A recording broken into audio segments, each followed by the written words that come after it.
segment is sponsored by Oakdale Egg Farms.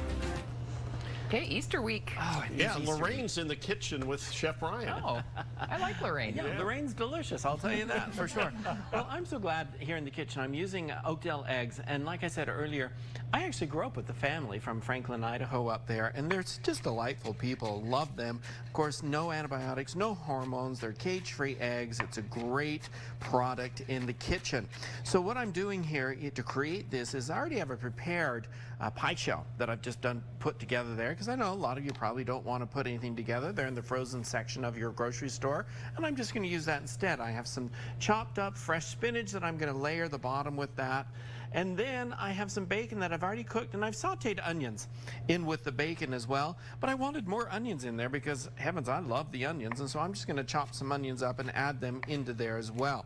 So the idea is you want to chop these up basically into some bite-sized pieces so that when you cut into it, you don't have a large piece that's on your fork. And so once you get all of these cut up, you're going to create those layers and just add those into there. And when I get that done here, my cutting board isn't wanting to stick on that countertop too well. So now I'm just going to add those into there also. Now remember the angel food cake that I did a couple of days ago with the Oakdale eggs? Well, I have the yolks that are left over, and I remember Grandma, she'd always make a delicious custard out of yolks from an angel food cake. And that's exactly what I'm going to do here. I'm using the yolks from them, and I'm not going to waste them. I'm going to actually use those in creating the custard for our Quiche Lorraine here. Now, when you do custards with egg yolks, they're going to be softer. The custard will be softer and won't be quite as firm as the egg whites because they firm up differently than the egg whites. So in here I have all of the eggs that I'm going to need. I also have some of the bacon grease in here. I didn't want to waste that either because it's delicious. And to this I'm going to add some half and half. And check this out. Seriously, look at that. I don't know, can you see that? Like 75 cents. I love it when I find bargains like this over at Smith's, and I love it.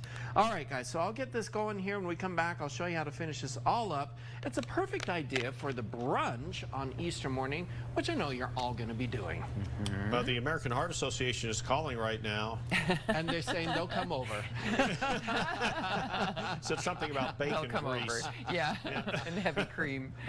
Oh, we'll still look back into the kitchen for Easter brunch. Yes, back into the kitchen for the Easter brunch store.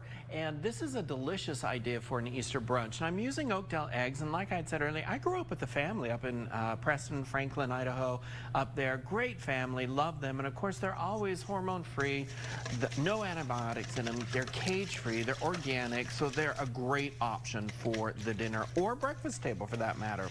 So I've added in the half and half to the eggs in here as well. A little bit of salt. Let's add in some of the pepper to them here. And so that will be good. And you can salt and pepper it to your own taste. Now I'm using some Parmesan cheese, and this is just the powdered Parmesan cheese that I'm going to add into this. You're going to whisk that all together.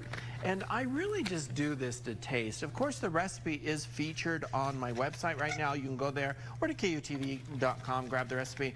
But I really do it to taste, and I create the types of flavors that I want or what I have in the fridge. So here is the quiche. It's just a prepared pie shell that I purchased. I have the cooked bacon. I've added more onion to it because I wanted more onion to it. And also it has the spinach. And you can really do anything that you want to, any types of flavors with this. The custard then is just poured over the top of this. And you can do, generally these pie shells come in twos, so you can create 2 of these at a time to do this, and so that makes it very easy. What you'll want to do is put these onto a baking sheet when they go into the oven, preheated to 350 degrees. It's going to cook for about 30 minutes or until that custard is set and it's nice and golden brown. Now I have one that's already finished. I pulled out of the oven here already that you can slice up and really enjoy for Sunday brunch, Easter brunch, anytime. We also used to have quiche for dinner when I was growing up. It was just kind of a different item for the dinner menu. Now this is featured on cookingwithchefbrian.com. You can head over there and grab it, KUTV.com, and be sure to check out Oakdale eggs in your grocery stores. Like I said, they're no hormones, no antibiotics, they're cage-free, they're organic. Does it get any better than that, you guys? Honestly, they're beautiful white, brown eggs, whichever ones you're looking for. Yeah. It's a great option. Only better if you put them together like you just did. Call me. Okay. All right.